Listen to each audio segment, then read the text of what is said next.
Harley, why do you have to be so adorable? You really are a man's best friend. You're the best. Ladies and gentlemen, welcome back to Monster Hunter World. It figures the day after I fall in love with the light bowgun, both the heavy bowgun and the light bowgun get a rather harsh treatment.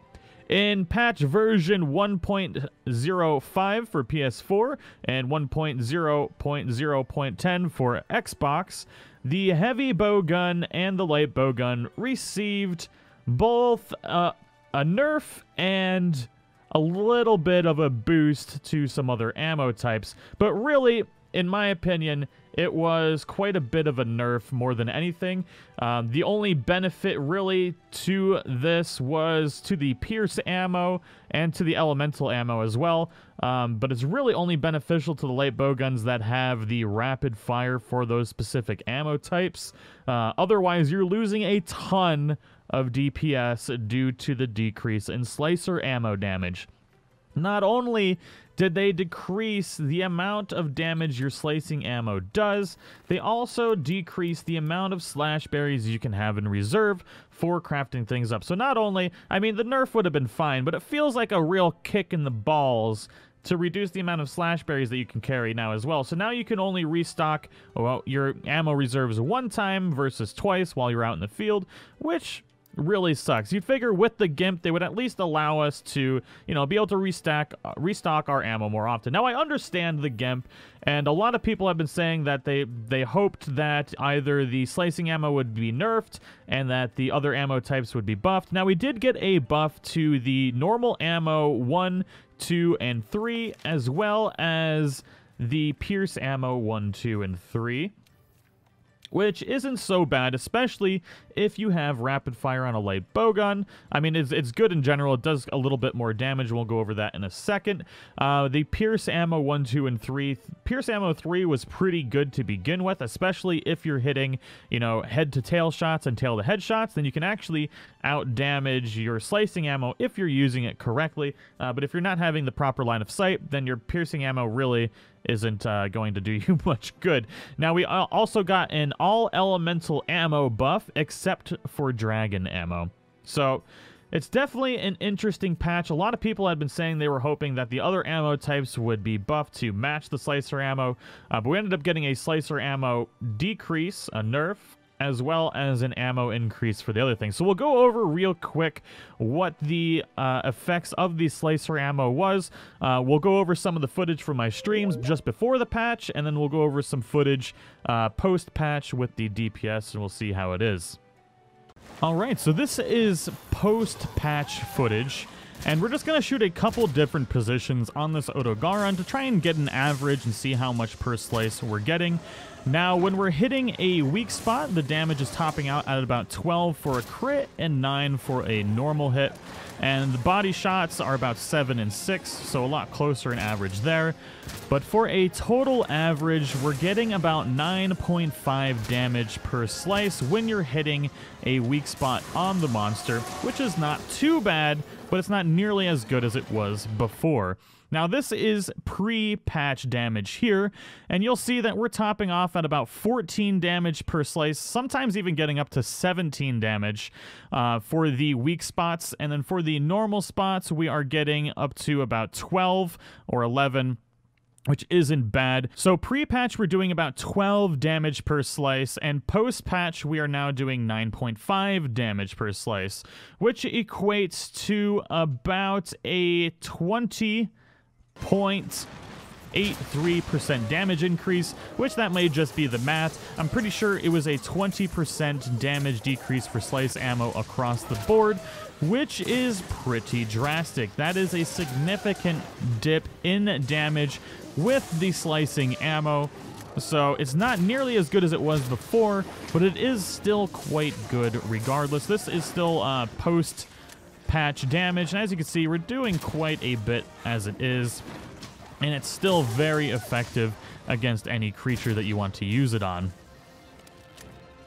So now, the slicing ammo may have been nerfed quite a bit, but we did get an increase to both normal ammo tier 1 through 3, Pierce ammo 1 through 3, which I'm trying to show off here.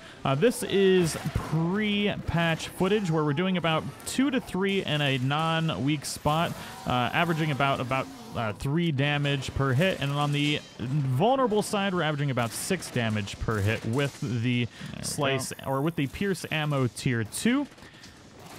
And then once we get to the post-patch, we're doing about 2 to 5 with an average of about 4 damage per hit.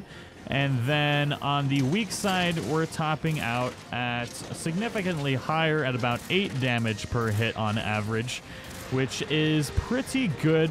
And we're looking at about a 30% damage increase for the Pierce ammo. I think it's across the board. I only have footage of Pierce ammo 2, so I can only really show that. But Pierce ammo has gotten significantly better, and it was already good. So as long as you're doing tail to headshots, it's quite nice. So now I was curious. How much more damage can we do with Pierce ammo versus slice ammo? And Pierce ammo on certain creatures is significantly better. Like on this Rotogaron, we're doing quite a bit of damage because we're able to get that Pierce ammo all the way across its body. Whereas the slice ammo, it's very hard to hit a weak spot on this until you break the back spines. As you can see, we're only doing about 3 or 4 damage per slice in comparison to our sometimes 7 to 9 damage per hit of the Pierce ammo. So in certain instances, your slice ammo is going to be significantly worse than your Pierce ammo. So this update really has changed the gameplay other than just spamming slice ammo all the time, which is going to be pretty nice for those that like these weapons.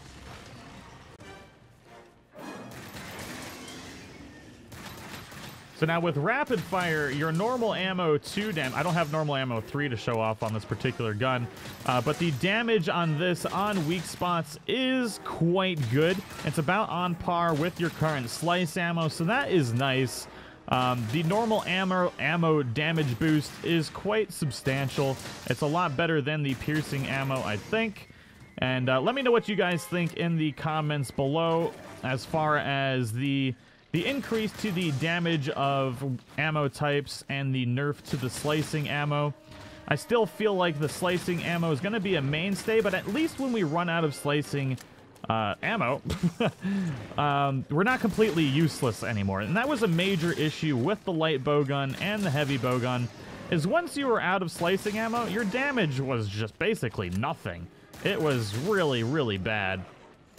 But yeah, so not too bad. The damage on the normal ammo 3, I imagine, is considerably higher. If you can get a light bowgun or a heavy bowgun that utilizes the ammo 2 with rapid fire, it would be substantial. Now, unfortunately, the damage without rapid fire is nowhere near in comparison to the slice ammo, so we're really only comparing the rapid fire damage in comparison to the slice ammo here. But I'm super disappointed about the slice ammo decrease. I know it was needed, but really that was the main damage point of the light and heavy bowgun currently. I guess it's just a change in the actual meta of the gameplay, and more advanced users will find it less of an impact. It's really only going to affect those that heavily use the slice ammo, but those that can use the piercing ammo and the spread ammo really well aren't going to see much of a decrease in their damage.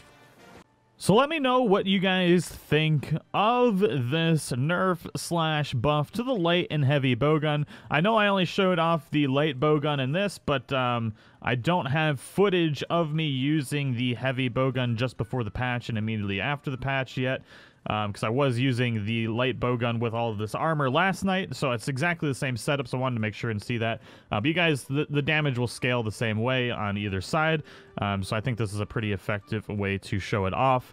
Let me know what you guys think. Do you think it's a good thing they decreased the damage of the slicing ammo as well as the amount of reserves that you can have in your inventory? I think all in all, for the gameplay of the light and heavy bowgun, decreasing the slicing ammo will encourage people to look into other types of gameplay with both of these weapon types, as well as experimenting with other ammo types. Since the actual damage decrease, I have been using the spread ammo a lot more in conjunction with the Wyvern, with the little explodey traps. I forget their name all of a sudden. I'm the worst. Yeah, so I think it expands the gameplay into doing other things, although on the grand scheme of things, it is a major reduction to the actual damage output of the light and heavy bowgun. But yeah, let me know what you guys think in the comments below. I will be covering all of the updates for Monster Hunter World. Any of the buffs and nerfs will be covered, as well as any of the PlayStation 4 exclusive content. I'm looking forward to messing around with some of that new stuff that's coming out soon. So I hope you guys all enjoyed the video. If it helped out or was informative, or you just enjoyed it, don't forget to show your support and smash that like button. And if you're new to the channel, don't forget to subscribe. And as always, I'll see you all in the next one. Bye-bye!